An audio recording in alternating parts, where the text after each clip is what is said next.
Di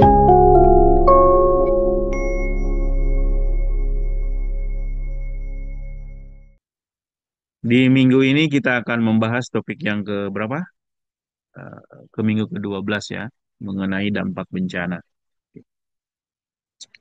Pemahaman topik hari ini akan lebih nyambung kalau Anda sudah membaca topik-topik sebelumnya ya. Oke. Saya akan berbagi layar ya supaya Anda paham. Oke.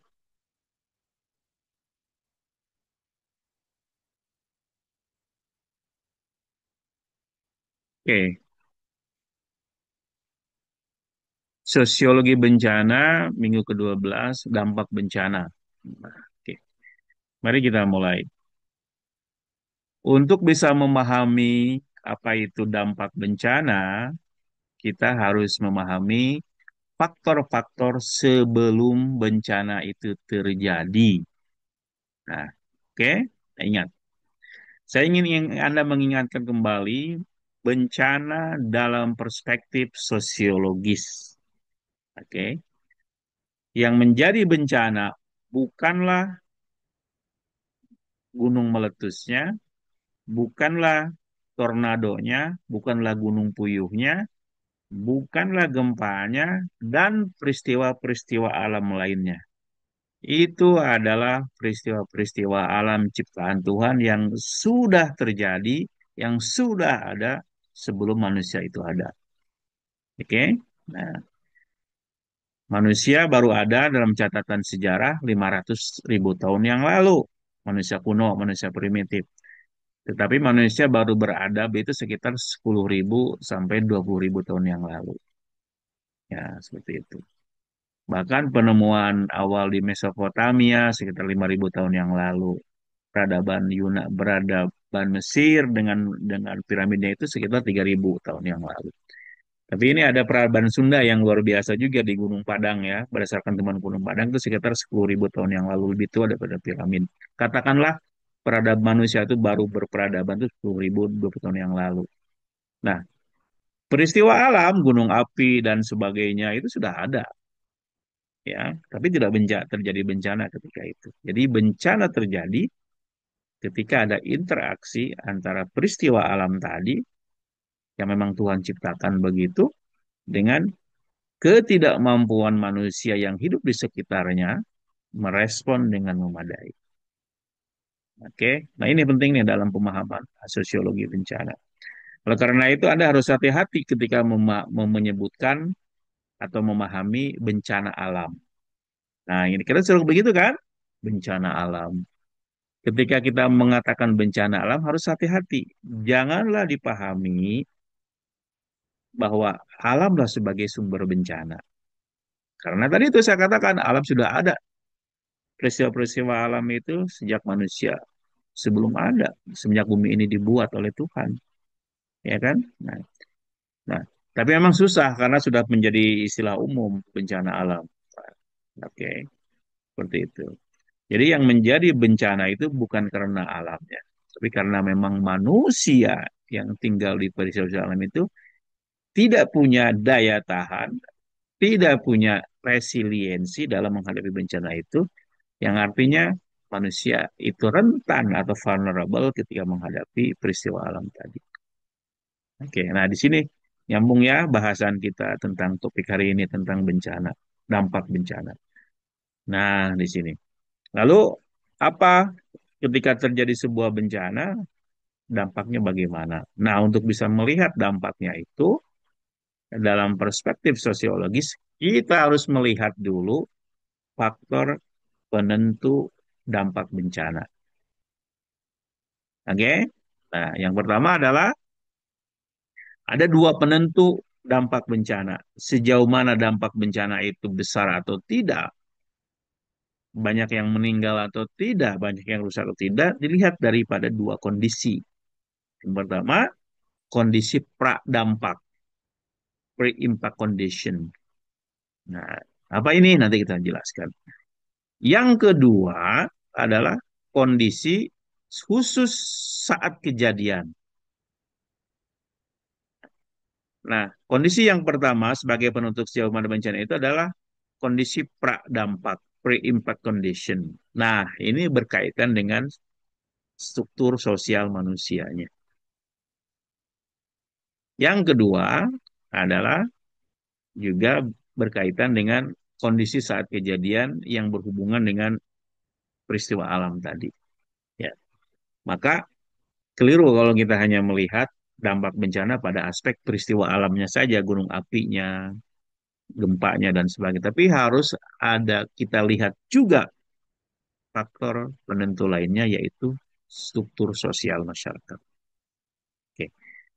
Kita akan melihat dampak bencana itu banyak, tetapi dua faktor ini yang menentukannya. Ya, nah itu. Mari kita lihat. Tadi saya katakan ada dua, kalau kita ingin melihat dampak bencana, kita lihat dua faktor, dua kondisi, yaitu kita lihat yang bernama pre-impact condition, kondisi sebelum dampak. Nah, kalau berbicara tentang faktor penentu dampak ini, yaitu pre-impact condition, ini berkaitan dengan misalnya geographical vulnerability, di mana itu manusia tinggalnya. Kalau Anda tinggal di daerah yang rawan bencana, Anda sendiri kenapa tinggal di situ, kan? Nah, itu. Maka ketika Anda tinggal di daerah seperti itu, maka eh, daerah yang rawan bencananya tinggi, daerah yang memang sering terjadi peristiwa alam seperti gunung api dan sebagainya, maka kemungkinan besar dampaknya besar. Karena tanda petik, ya Anda sendiri tinggal di daerah seperti itu, ya kan? Seperti itu. Dan nanti ada kaitannya juga dengan faktor lainnya. Sudah tahu, eh, sudah tinggal di tempat secara geografis adalah menjadi rawa sumber bencana, Anda sendiri nggak sadar tinggal di daerah bencana. Anda tidak ada pengetahuan, mungkin karena Anda bodoh sendiri, atau karena memang tidak diberitahu oleh lembaga yang berwenang, seperti pemerintah, sekolah, dan sebagainya, dan banyak faktor lainnya. Oke, yang kedua, faktor penentu sejauh mana dampak bencana itu ada adalah physical vulnerability. Oke, Anda tinggal di daerah yang bagaimana? Apakah di daerah yang ekstrim secara temperatur suhunya,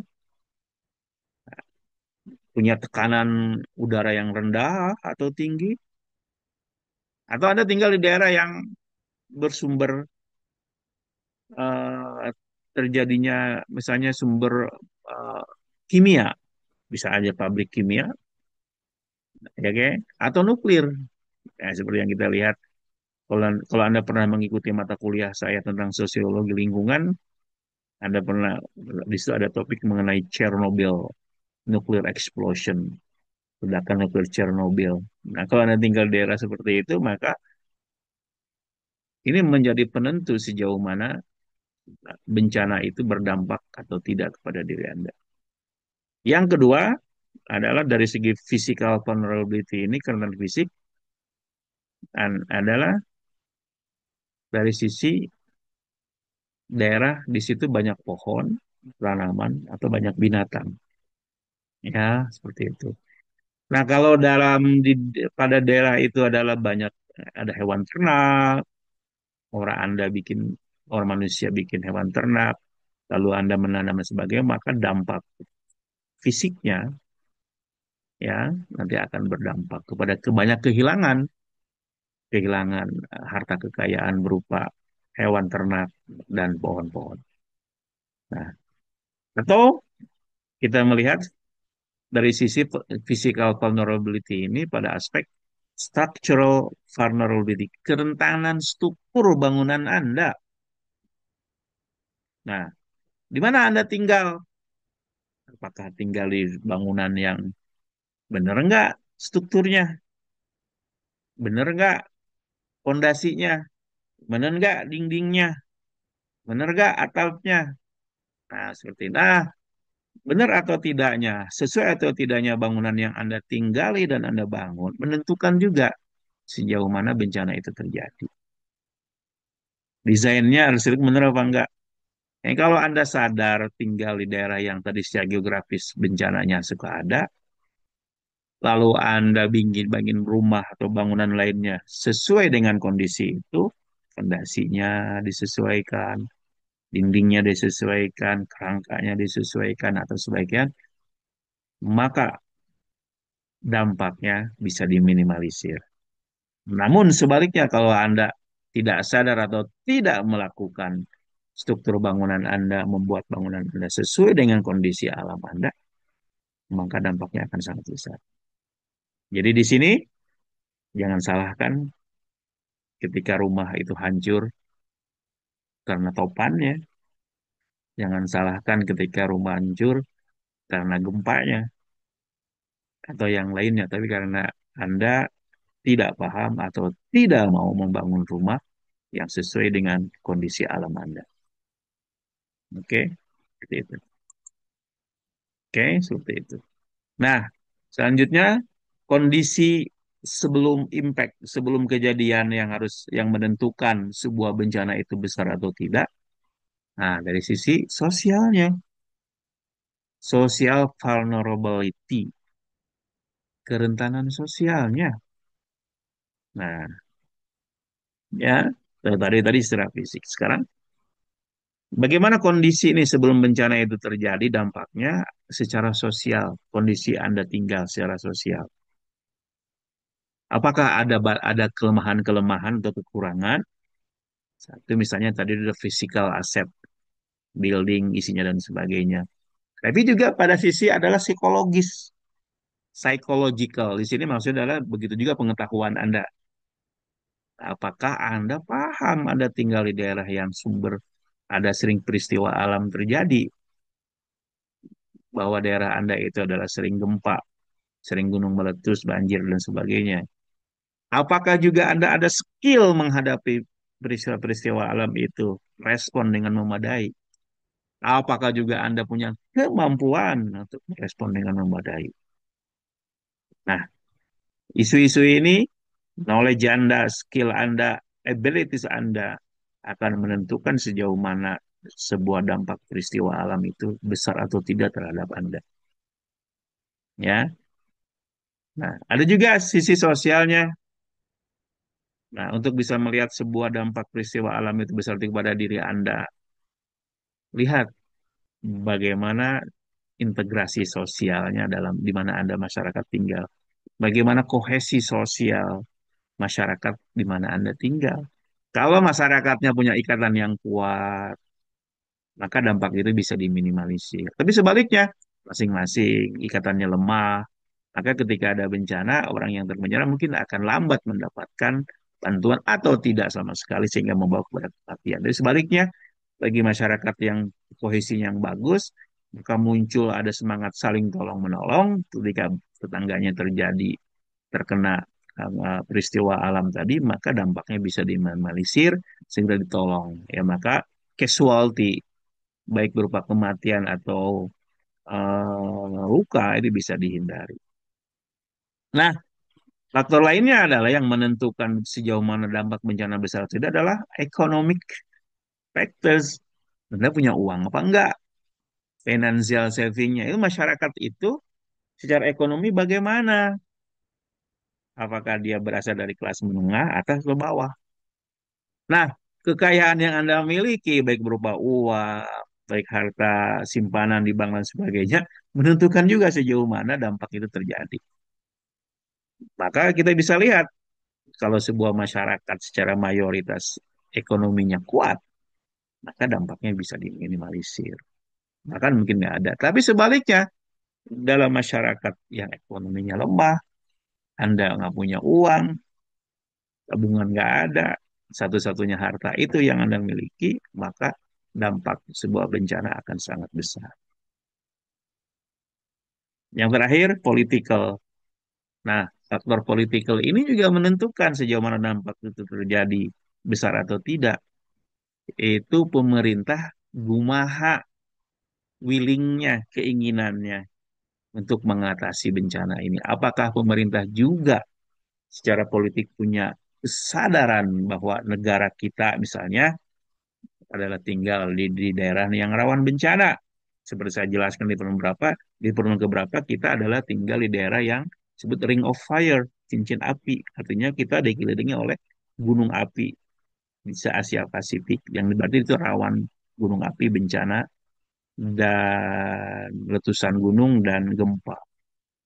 Nah, kalau pemerintahnya nggak peduli, nggak sadar, tidak mengajarkan kepada rakyatnya dalam kurikulum sekolah, tidak mau menyisihkan anggaran yang besar, ya, dan ketika kampanye tidak menganggap bahwa ini isu yang penting dan sebagainya, maka dampak bencana akan besar.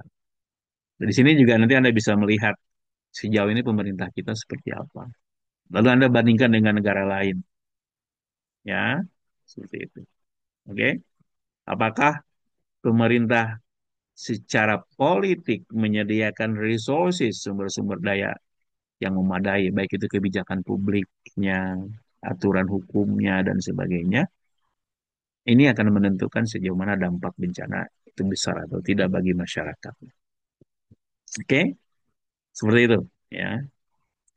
Oke, nah yang kedua, kayak tadi tuh namanya, yang Anda harus perhatikan ketika ingin memahami dampak bencana adalah kondisi yang berkaitan dengan pemicu bencana. Ingat, dalam sosiologi bencana, gunung api, tsunami, badai, dan sebagainya adalah itu bukan bencana, itu adalah tanda petik hanya pemicu bencana. Triggernya, itu adalah peristiwa alam yang menjadi pemicu bencana.